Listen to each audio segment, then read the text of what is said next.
The sky wept that morning, gray, endless rain falling over rows of black coats and bowed heads. A single umbrella shielded Emma and her 6-year-old daughter, Lily, as they stood before the coffin lowered into the soaked earth.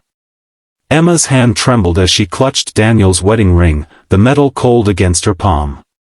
She could still hear his laughter in her mind, still see him fixing the leaky faucet just a month ago, teasing her for worrying too much. Now, silence was all that remained. People offered their condolences in hushed tones, neighbors, co-workers, distant relatives. But the one person Emma dreaded most was standing just a few feet away, Daniel's father, Richard Grant. He hadn't shed a single tear. Not one. His face was unreadable, his eyes scanning the scene like a man watching a transaction close. When the priest finished the final prayer, everyone drifted away, murmuring promises to stay in touch. Emma knelt by the grave, pressing her fingers into the wet soil. "I'll take care of Lily," she whispered. "I'll protect what we built." Behind her, a deep voice broke the fragile quiet. "Emma." She turned slowly. Richard Grant stood with his black umbrella tilted, rain streaking off its edges. His suit was immaculate, not a drop of mud on his polished shoes. "Yes, Mr. Grant?" Her voice barely carried through the rain. He looked down at the grave, then at her, cold, measured. "Now that my son is gone," he said, "the property reverts to the Blood family." Emma blinked, unsure she heard him right. "Excuse me?" "The estate, the company, the land," he continued, as if discussing paperwork. "It was built with Grant money. You'll need to vacate the premises once we've sorted the transition." Her throat tightened. "That's my home. Daniel and I built it together." Richard's gaze didn't waver. "Daniel's gone. The name on the gate is Grant. You're not one of us anymore." He turned and walked toward his waiting car, his driver opening the door. The umbrella tilted slightly as he stepped inside, and just like that, he was gone. Emma stood in the rain, dress soaked, heart pounding, staring at the fresh mound of earth where her husband lay. Lily tugged her sleeve softly. "Mommy, are we going home now?" Emma swallowed hard. "Yes, sweetheart," she whispered, voice trembling. "But it won't be the same home anymore." The wind carried away her words, leaving her alone with the sound of rain and the weight of a future she didn't yet understand. The rain had stopped by the time Emma reached the long driveway of the house, their house, the one Daniel had designed down to every last windowpane. The white stone walls gleamed under the weak afternoon sun. It should have felt like comfort. Instead, it felt foreign. Lily slept in the back seat, her small head resting on her mother's coat.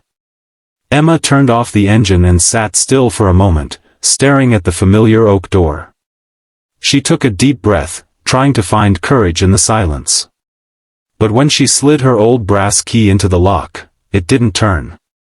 She tried again, harder this time. The key jammed. Her stomach dropped. A man in a gray suit appeared from the side path, clipboard in hand. "Mrs. Grant?" he asked politely. Emma straightened, confused. "Yes. Who are you?" He hesitated, then smiled awkwardly. "I'm sorry for your loss. I'm from Brightwell Realty. Mr. Richard Grant asked us to begin property evaluation today." Emma blinked. "Property evaluation?" Before he could answer, two movers emerged from the back door, carrying boxes, her boxes. Lily's stuffed bunny hung out of one, its ear limp and muddy.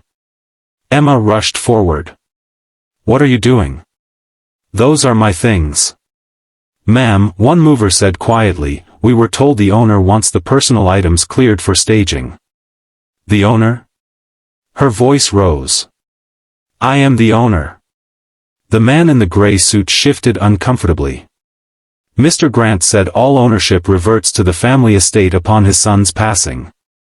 We're just following instructions." Emma stood frozen on the doorstep, disbelief turning into fury. You can't just, this is Daniel's house. Our home.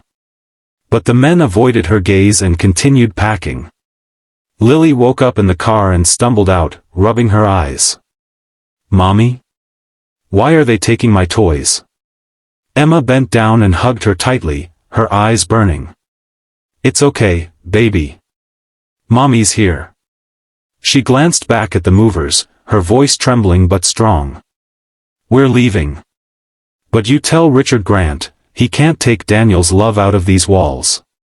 She carried Lily to the car, her heels crunching on the gravel. Behind her, the movers closed the door, the lock clicking shut like a final goodbye. Emma sat in the driver's seat for a long time, staring through the windshield. The house looked beautiful and lifeless, like a photograph of someone she used to know. As she started the engine, she whispered to herself, "You took the house. But you won't take what he left inside me."